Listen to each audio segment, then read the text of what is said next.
Radio Times does gaming. Pretend to spend time with your loved ones. There's a subset of people that's exactly what they want. Exactly, me. It's hardly a surprise that it doesn't run Windows 10, but I kind of wish it did, because no one likes Windows 11. Bring back Windows 8, please. The campaign starts here. It's like something great just happened. We couldn't show you it. Radio Times does gaming. Yes, Radio Times does gaming. I'm Rog Ally. I'm the gaming editor at Radio Times. And I'm Alex Boxbeck, the gaming writer at Radio Times. And we are brought together today by the beautiful piece of kit before us. Yeah, the Xbox Rog Ally. Yay. We love it. Well.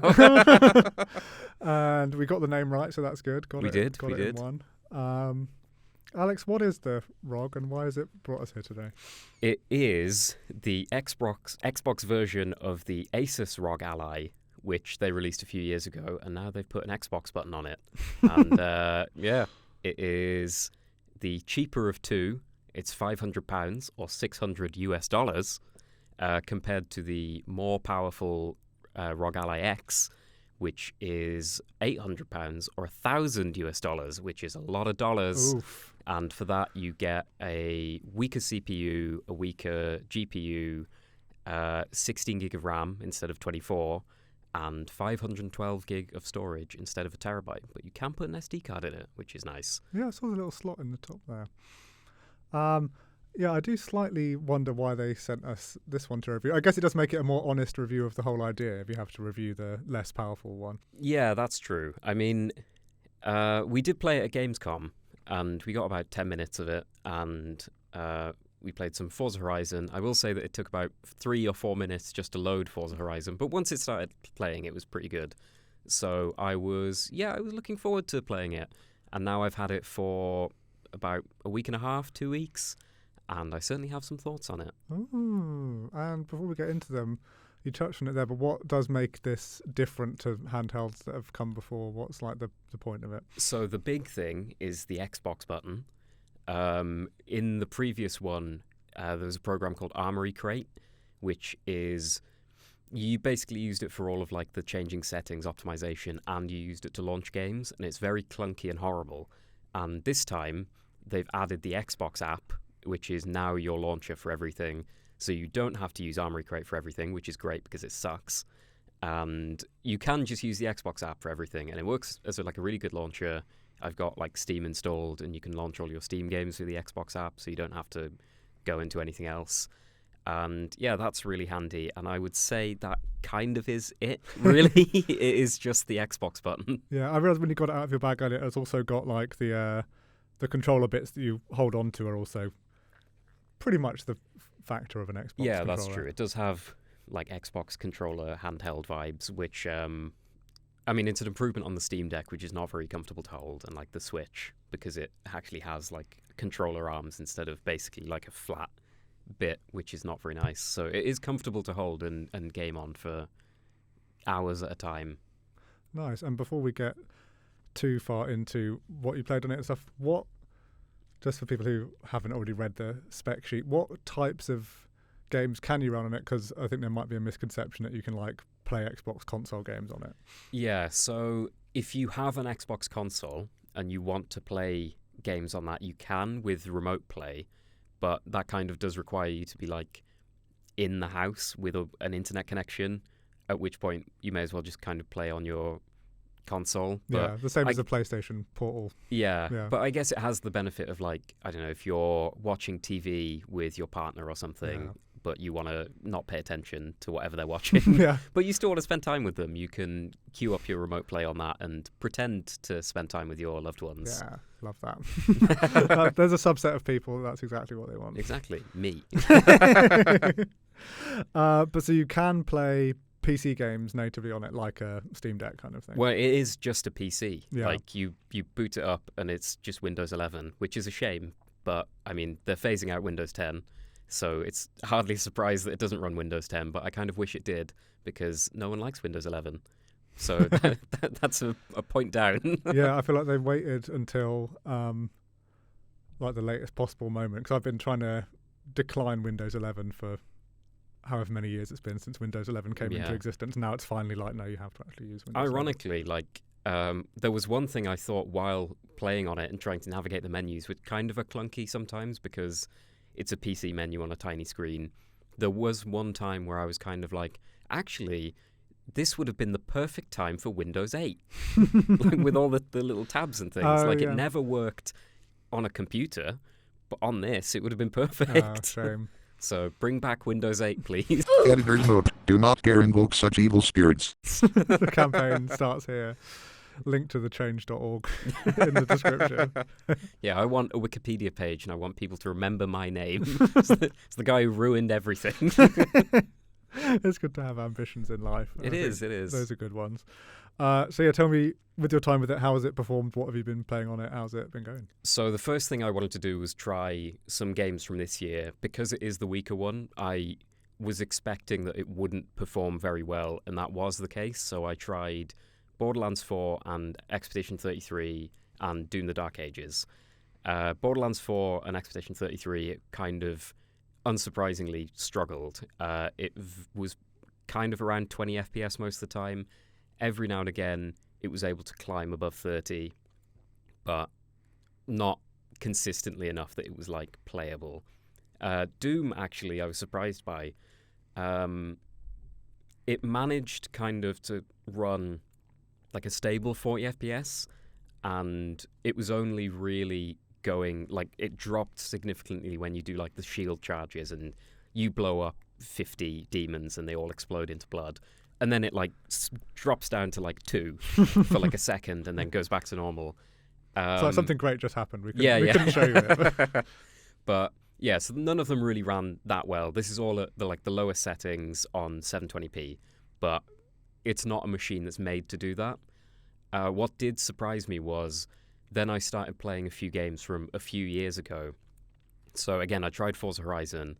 And like at Gamescom, it ran pretty smoothly. It was mostly 50 to 60 FPS on medium settings. You could run it on, like, high and ultra, and it was still very much playable. And then if you really wanted, like, all of the frames, you could just knock everything down to low, and it ran really well. Elden Ring, I was surprised at how poorly it ran. And that's like a 2022 game, I want to say? Something like that. Yeah, from a few years ago at least. And, like, I don't have a great PC at home, but it runs Elden Ring on, like, high settings at easily 60 FPS, and I was kind of expecting that on low settings at 720p it would be maybe not 60 FPS, but it would be, like, stable. What I found was when you're walking around just sort of exploring, it is kind of 40 FPS, but as soon as you get into combat and you're, like, rolling around and there's people casting spells and things like that, all these particle effects, it really then starts to struggle, which is, like, when you want the frames, when you're actually fighting. And yeah, I found that I was kind of surprised at how poorly it performed with that. And I will say, like, I spent quite a long time playing around with all the settings in Armory Crate and things like that. So, yeah, changing, like, the GPU settings. There's, like, tons of, because it's an AMD chip. It has all of the typical things you'd have, like Radeon boost and stuff like that. So I was playing around with all those settings, trying to find what worked, going on Reddit and seeing, like, what people had done on the previous one to get, like, frame boosts and things like that. And I never really managed, even with all of that and, like, installing all the updates I could, all of the drivers, uninstalling all of the PC bloat. Like, who was using Copilot on their Rog Ally? You should have asked Copilot, how do I make games please, run on this thing? Copilot, help me. So, yeah, once I uninstalled all of that, those were, like, the frames that I was getting for all of them. But, yeah, where it, like, really shines is, unsurprisingly, with older stuff and with indies. So, Hades 2 has just come out. I reviewed that, but then because it's Hades, there's still so much more to do once you've, like, finished the game. Yeah. So I've just been going through and, like, playing tons of that, and it runs so well. Like, it's completely smooth on the higher settings. It's everything you would want from it when it comes to indies and things like that. And I'm sure it's, if you're replaying, like, like if you replayed the original Doom, for example, from 2016, it would run like a dream for that as well because it's nowhere near as intensive. I was going to say the original Doom from 19. I did say something. that, and then I realised that actually there is a different original Doom. I was going to say, like, Doom can run on, like, a toaster and stuff. Yeah, it's great. It runs Doom 64 like a dream.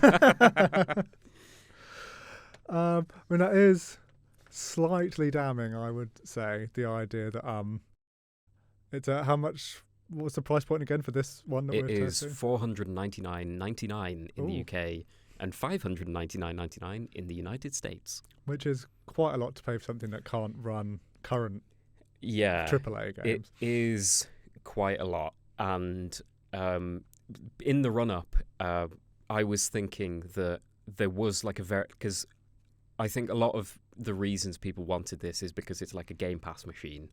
On the Steam Deck, you can like mod it to run Game Pass, but that's so much of a faff, and not everyone's very technical and able to do that. This one, you just log into your Game Pass account, your Xbox account, and you've got all the games. Yeah. And especially with this over the more powerful X, is that cloud gaming would have been perfect because you're not relying on like the performance and the specs of this, so you could like boot up the latest games and run it pretty well. And that was the case a few weeks ago when Game Pass Ultimate was affordable, because that is, I think it's 720p on Game Pass Premium and 1080p on Game Pass Ultimate. So really you want to be playing it on Ultimate to get the quality to actually see what you're doing. Yeah. And it's just bizarre to me that with like Xbox launching these two handhelds now and them kind of representing like a new era of like everything is an Xbox and people want to be playing it, and they are kind of made for Game Pass, and they've like nuked their launch literally weeks before it comes out. Like they could have at least waited until afterwards and then got all of the backlash then.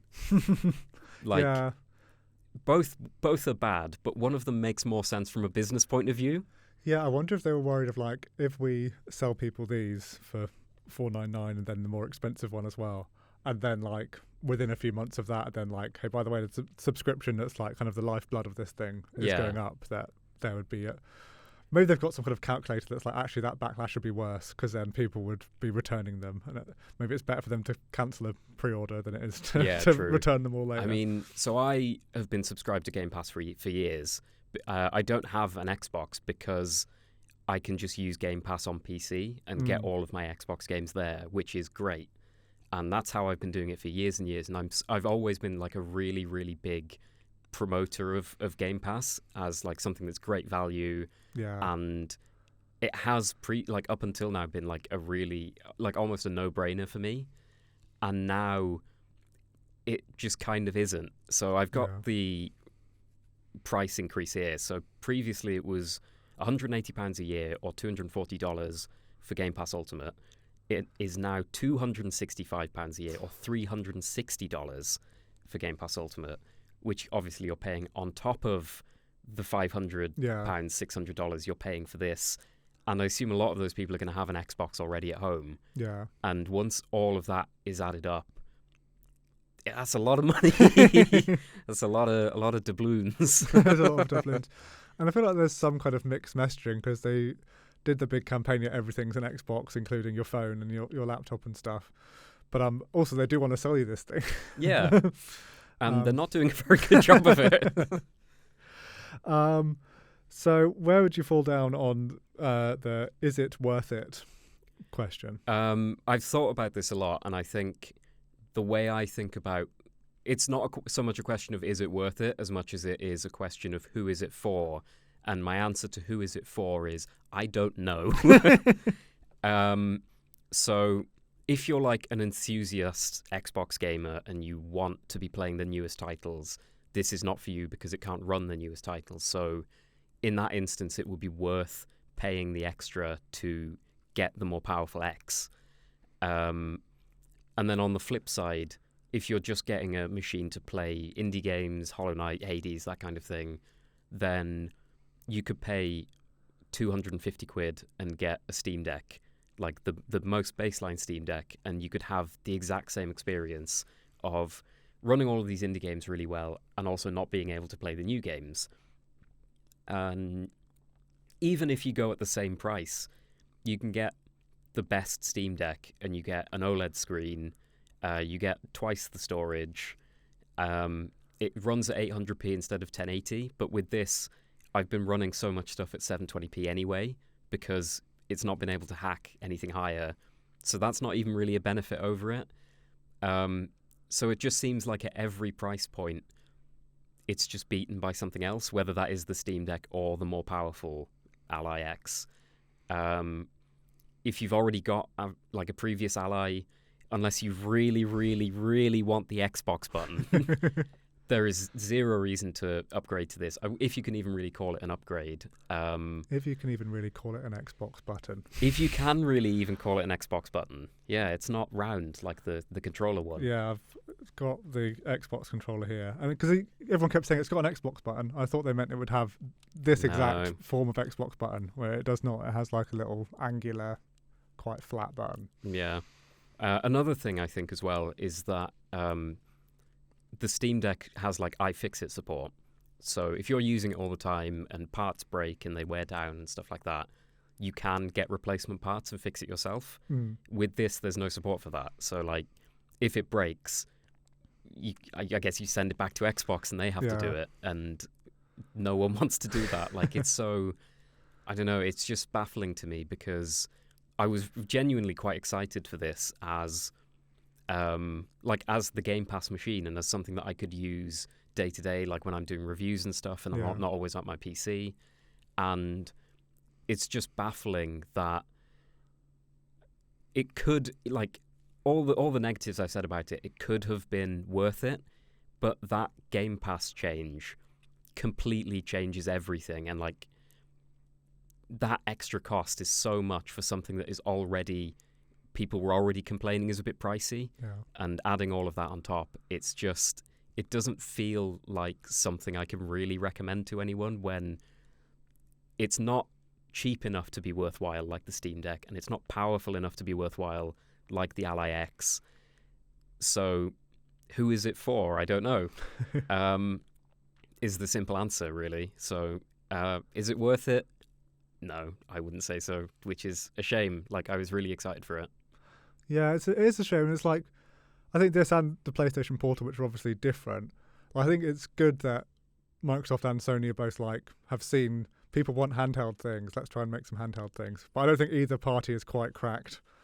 Just something that can actually play your games wherever you are, which is what's good about having a Switch or having a Steam Deck. Yeah, for sure. I think the way I think about it is like, it's clearly, I mean, the colour, it's the Xbox Series S of handheld consoles. And as much as the Series S gets flack, deservedly, there is a place for it. As like, if you're just a casual gamer and you want to play FIFA and COD every year, but you don't want to spend everything on a proper like Xbox Series X, you can get the cheaper version and that will work for you. Yeah. But this, like, anyone who is buying a handheld PC to play games is not a casual gamer. That's like, by definition, an enthusiast. And this just doesn't have any of the things that would appeal to an enthusiast, but it's also so expensive that it would never appeal to a casual gamer. So it just doesn't fit in anywhere. It doesn't appeal to anyone.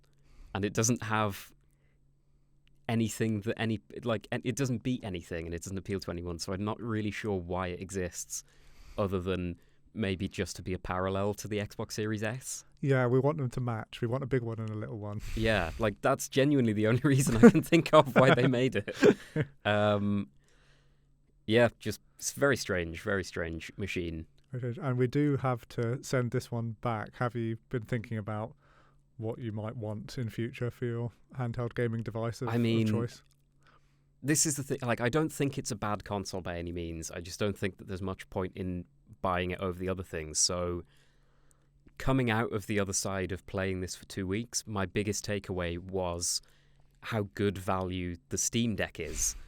And if you're launching a handheld console to compete with the Steam Deck, and the takeaway from people playing it is, wow, the Steam Deck is really good, that's not really what you want. Yeah, that is unfortunate. So yeah, any closing remarks or thoughts before we send this into the hydraulic press that we've got out of that? The Xbox ROG hydraulic press. Yeah. Not really. It's kind of disappointing, and I think, I think that if you get it, if you've pre-ordered it and you get it and you love Xbox, you are going to enjoy it. Like, it's not a complete waste of money or anything. It's not a terrible console, but I just think that it is a little bit disappointing, which, it's neither here nor there. You could probably get better value for money. And that's the Alex Raisbeck guarantee. Alex Boxbeck. Alex Boxbeck. Alex Boxbeck. That's me. Also, from me, what's mine again? Rogleen. Rogleen and Alex Boxbeck. We'll see you next time. Bye. Radio Times does gaming